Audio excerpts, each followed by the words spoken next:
jail, and now you enter your fourth time dimension. You go to it, return to your time dimension before you were put in prison. Right. Now you're not in prison. You just escaped the prison. And you do it or after you escape.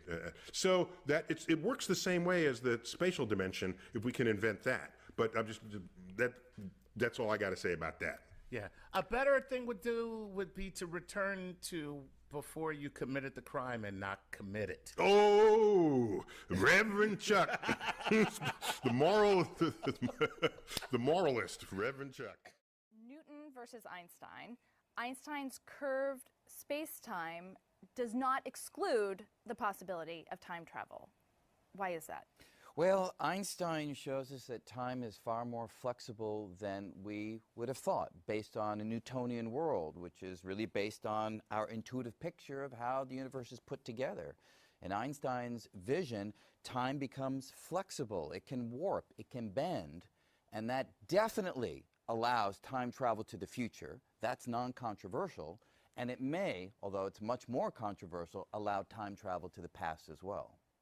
When you say it definitely allows time travel to the future, meaning that can happen. No debate. That is within the laws of physics as we currently understand them. If you want to see what the Earth is like a million years from now, Albert Einstein lays out a blueprint for what you need to do to get there. Would you like to know what it is? Of course! Yeah, so there are a couple of ways. You can go out in space, travel near the speed of light, and turn around and come back. Your clock will tick off time very slowly compared to clocks on Earth. So when you come back, maybe 1 year has gone by, but a million years may have gone by on the Earth clocks. Or, if you don't like traveling near the speed of light, hang out near the edge of a black hole.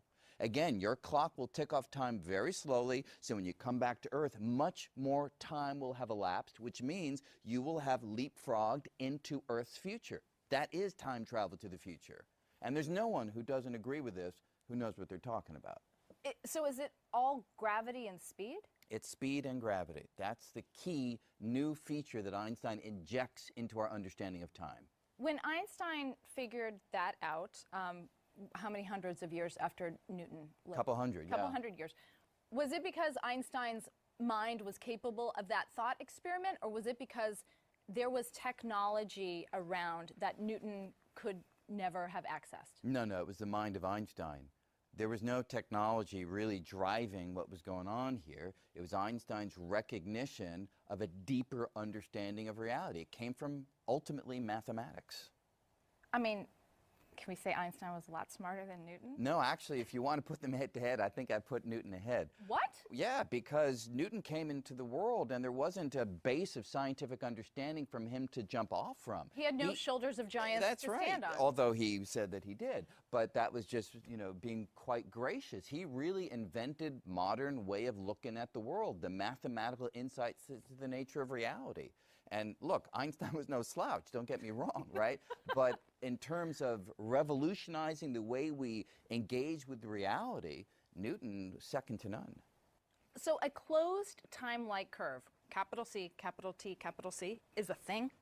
It's a thing within Einstein's general relativity where, shockingly, there are solutions to the equations in which you can have a particle moving through time, but somehow time is so warped that it comes back to its starting point not in space but in time. We're all used to being able to go into a loop in space. I could get up right now and I could walk in a loop and keep on going. Right. Nothing confusing about that. I'm coming back to my starting point in space over and over again. Big deal. But imagine going around and around and coming back to your starting point not in space per se, but in time. That is mind-bending. That is literally time-bending.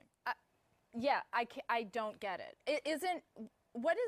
So we have space and we have time, but Einstein told us there's space-time. Yeah, he Does that mean there are melded them. three different things? Space-time and space-time? No, he really took two things, space and time, and melded them together into one thing, a unity that he called space-time. So how could you come back to the same place in time and not be coming back to the same place in space? Well, you could come back to the same point in space as well, but that wouldn't really slap your noggin, right? It's the fact that you're coming back to the same moment in time that really is the part that blows your mind.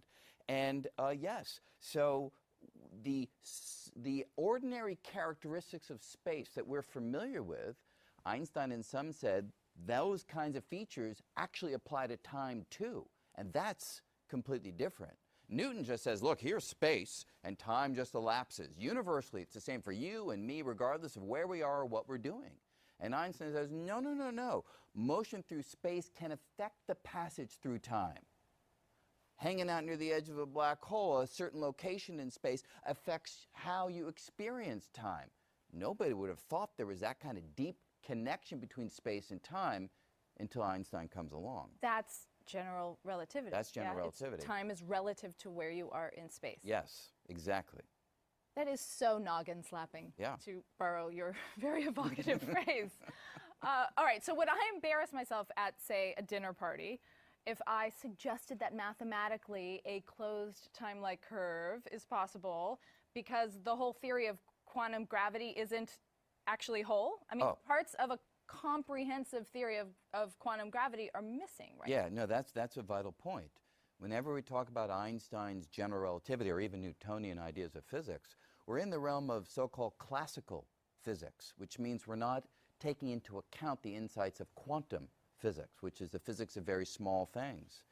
And many physicists believe that were we to take the ideas of quantum physics and meld them with Einstein's ideas of gravity, general relativity, then some of these features that we're talking about might go away. So for instance, the thought is quantum mechanics might prevent the possibility of time travel to the past from being executed. Is it possible, in light of the fact that there is such a thing as quantum physics, I mean, there's always been quantum physics, but it wasn't named, right? Right. Can one be a classical physicist today? Well, you can... Can you say, oh, I prefer the classical stuff? No. There are many interesting problems in physics where the quantum implications are so modest that you don't need to take them into account. So if you're looking at the orbit of the moon around the Earth or the Earth around the sun, quantum physics hardly makes any difference at all. Okay. So if you want to predict a solar eclipse, you can do it using classical ideas. But yes, you're right. Quantum physics underlies everything and ultimately does need to be taken into account and sometimes makes a huge difference. Is that the idea that out there somewhere is a theory of everything that combines them? Well, theory of everything is a curious phrase that I try to stay away from because it seems to suggest I'd be able to predict what you had for breakfast, and I don't think we're going to have a theory that... Chocolate. There it is, chocolate. right. So there's a prediction. But the notion of unifying all our understanding of physics, general relativity, and quantum mechanics into one whole, one seamless whole, that is a major goal of physics today, and that would be a unified theory of the fundamental forces. And is that where folks like you who know about string theory come in? Yes. The idea of string theory is trying to make that unified theory? That's exactly the point. Einstein was the first to really articulate this idea of a unified description of nature's forces. He worked for 30 years to find the unified theory, and on his deathbed was still scribbling away, but never found the theory. And we think, underscore think, we don't know for sure that string theory may be the theory that he was looking for but never found. Will you be scribbling away on your deathbed? I don't think it'll be equations. What, love poems? Well, there you go. Okay. Maybe.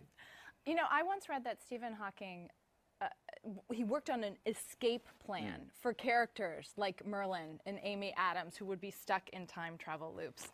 It was called the chronology protection conjecture. And I love that Professor Hawking is so dryly funny that in his 1992 paper presenting the conjecture, he wrote, "It seems that there is a chronology protection agency which prevents the appearance of closed time-like curves and so makes the universe safe for historians."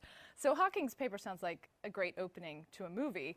But is there really something that is the chronology protection conjecture? It could be, right? I mean, if you can travel to the past and the future, there are all sorts of potential paradoxes that come up. You've seen them, right? In movies, right? That's what we're talking about here. In Back to the Future, right? Marty goes back. If his traveling to the past prevented his parents from ever meeting, then how would he ever be born to be there to prevent them from meeting? So there's a paradoxical situation there. So how do you resolve that? Well, there are many proposals. Hawking's is one. Hawking's proposal is the way you resolve that is you can never travel to the past. The laws of physics. Nobody can, ever. It can't ever happen. And that would indeed make everything safe. There'd be no paradoxes. History would simply unfold in one way, and that would be it. Now, I should say that's not the only way that you can protect the timeline. There are other proposals that people put forward. Like? Like maybe if you go to the past, you cannot change the past. Even if you wanted to prevent Kill Hitler. Everybody wants to kill Hitler. If you want to do that, you try to pull the trigger and the laws of physics somehow prevent that sequence of events from ever taking place. And I should say, there is mathematics behind this, where people have set up the possibility of time travel to the past in controlled environments, like just a game of pool. And they found that you could never have a pool ball go back into the past and prevent that pool ball from going into the hole by which it traveled to the past. There can't be paradoxical situations, at least according to certain mathematical calculations. Okay. How do you do an experiment like that? You Well, this mentioned is both a math thought experiment. And, okay, it's a thought experiment. There wasn't an actual pool table with a whole bunch of graduate students Hanging around it and saying, is it going to knock the ball out of its own trajectory? Okay. No, this is pure mathematics, but it shows you the power of mathematics to describe the universe. It can give you insights into the nature of how reality unfolds that otherwise would just be creative musings lacking any real anchor. So in all these time travel movies or TV shows, the screenwriter always creates, time police or some other force protecting time, like in all those Time Patrol stories by Powell Anderson, or the movie Looper, where time travel was illegal and only organized crime syndicates dare to use it.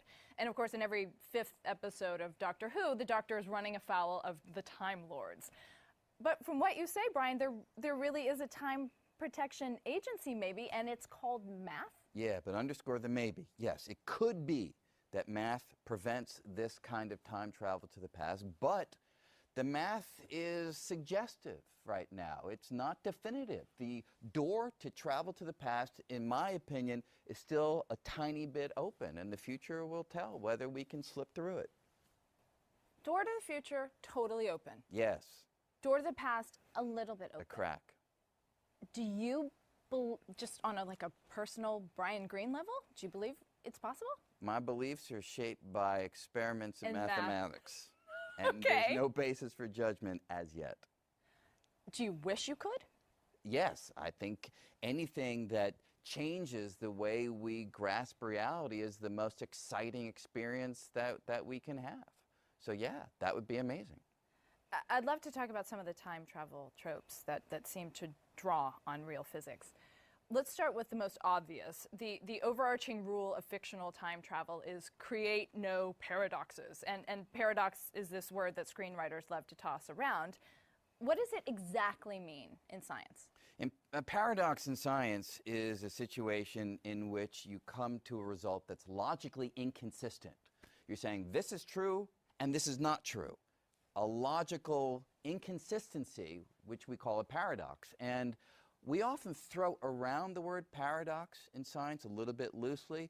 Bottom line is, science cannot have any paradoxes. It needs to be logically consistent, logically coherent. That's there are what no science paradoxes. means? Paradox-free? Science makes no sense if it embraces paradox. So does paradox involve something wrong? Something incorrect? Yes, exactly. So every supposed paradox that science has ever faced, when we looked at it more closely, it may have forced us to change our understanding, but we resolve those paradoxes. We find a way of making those features of reality consistent. That's what we do. But we're the paradox police, if you want to use that language. all right, let's talk about Wolfgang Pauli. Wolfgang Ernst Pauli was born in April of 1900. He was a pioneer in quantum physics, and unbeknownst to him, Wolfgang Pauli has made major contributions to modern sci-fi cinema. In movies like Back to the Future, among countless others, characters traveling backwards must always steer clear of their younger selves. And some time travel flicks go so far as to say that if you touch your younger self while time traveling, you will both immediately explode. all because of the Pauli exclusion principle. Okay, Brian, first off, what is the Pauli exclusion principle? And probably more importantly, what is your advice to confronting your younger self during time travel? Yeah, so the Pauli exclusion principle is a real principle in quantum physics, where it says that certain kinds of particles, they have a name, they're called fermions, doesn't matter, but certain kinds of particles cannot exist in the same quantum state, which means they can't be in the same place and have all of the same qualities. The math forbids that from ever happening. If you want to apply this to time travel very loosely, I guess, I've never seen these statements, the thought is, well, here are some particles that make up me, and those same particles are making up my other self, and therefore, if they come together, there's something that will prevent them from touching, because in some sense, the particles will be in the same quantum state. That's a very, very loose interpretation. That's a long way to go to make that. I mean, obviously, the particles of the time travel version of me need not be in exactly the same quantum state as the earlier incarnation of those particles, and therefore, I can shake hands with my earlier self and be quite safe. Oh, okay. So your advice is maybe hug it out if you meet your younger self, see what happens. Here's my advice on time travel. If you can travel to the past, do not worry at all, because I believe that the timeline is fixed, and if you travel to the past, it means that you were always part of that moment that you are now entering. There are not two versions of January 1st, 1999, one that happened with you there and one that happened without you there. That doesn't make any sense to me at all. Wait, what about the multiverse? Yeah, well, the multiverse gives you another way out of the time travel paradoxes. I'm glad that you raised that.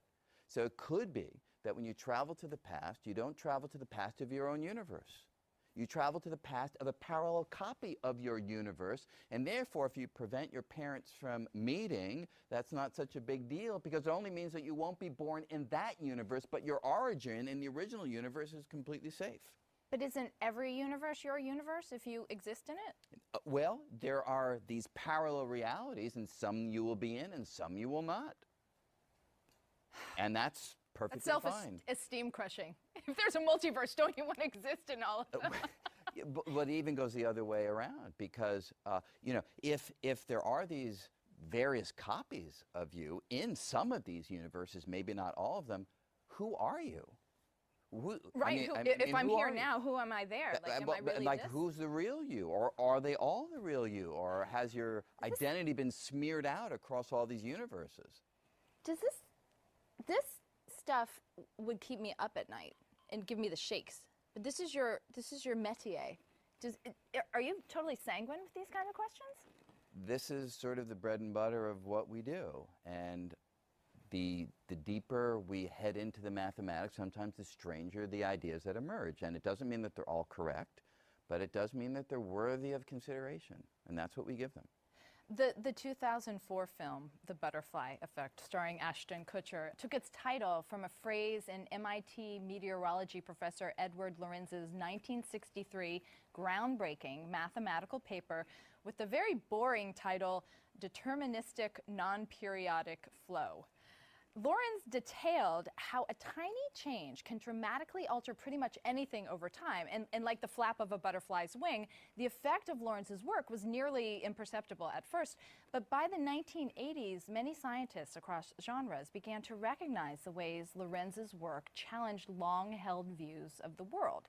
So, Brian, the time travel movie, The Butterfly Effect, was devoted to seeing Ashton Kutcher look hot while time traveling, but time travel as an idea became more commonly known as the chaos theory. Is that right? Or chaos theory? Yeah, chaos theory is a important development in our understanding of physics and reality, where, as you rightly described, small changes today, tiny, infinitesimal changes today, can over time yield fantastically rich changes in the future.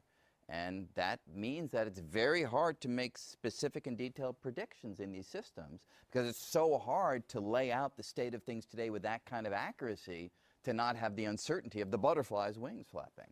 Does that only apply when you're thinking about quantum things, or with anything? No, Small changes today? Small changes can make a big difference even in classical systems. Okay, so Brian, I have to admit this whole event has just been warming you up for the big question. Uh-oh. As a physicist and as a mathematician, what is time? That's a hard one. I don't know. I know a lot about the nature of time. From Einstein, we've learned qualities of time that you wouldn't have thought possible, many of which we've discussed here today. But if you ask me what time actually is, it's very hard to give an answer. In some sense, it's that quality of reality that allows for change. We notice that time is elapsed by things being different. But to go further than that and really grasp time the way we can grasp other features of reality is an open question. Could it be, for instance, that time itself is made up of something more fine, more fundamental? Could there be atoms or molecules of time itself that only when those atoms and molecules arrange themselves in the right way, they yield the conception of time that you and I have in our intuitive brains? That's a possibility. When we're sitting here even using the word time, does that implicitly always mean space-time? Because time is inextricable with space, thanks to Einstein? That's right. But could this be an emergent idea that makes sense on human scales, but perhaps the concept of time breaks down if you try to invoke it in the microscopic quantum domain? That's a possibility. Wow. So Brian, there's this TV show, This Is Us, and people love it. It's a big sobby soap opera, but it's also a kind of backwards time travel show in that these characters, the past and the present world of this family, is all happening for them at once, and time is not linear for this family. So your father and your husband and your scientist and you're human. Do you think maybe there's, I can't think of another word for it, but maybe a depth to time that we can't entirely comprehend? I think so. I would think that the next great breakthrough in our understanding of the universe is going to be a radical new conception of time. Time has woven its way into our theories of reality since we started, since the time of Newton. But I think that we're missing something deep. And I think that there's a richness, a quality to time that we've yet to really touch. And when we touch it, our understanding is going to go through a radical change. The notion of writers and artists trying to get to the essence of whether time is like who we are in a timeline. Are we who we used to be? Are we our future? Are we all of it at once? Intersects with what science is trying to get at what time means. Yes, absolutely. You know, somebody once described to me that what life is about is you have this temporal tail that keeps getting longer and longer, and you carry it with you throughout your life. And to be able to look back at these different versions of you that existed at different moments in time, and to recognize that in an Einsteinian world, those versions of you still exist. They've not gone away. They are part of reality at the moment at which they existed. And that's really what we all are. That's what life is. Next question. Given that this moment represents all that we've ever been and all that we shall ever be, then I'm fascinated by how the concept of time factors into that. I did a book a number of years back that was called Be Here Now. And many people accused me of being irresponsible because they said all it does is teach immediate gratification. But I think your point is well taken. A real appreciation of this moment. See, the question is, how do you cut through time? You can cut through time either from standing back far enough or from going in deep enough. Either way, you do the same thing. If you go in deep enough, you go in to the moment which has no time in it. If you stand back, you embrace all moments, and it's quiet. No, it's not going anywhere. As Hakuin, the Zen poet, says, your coming and going is nowhere but where you are.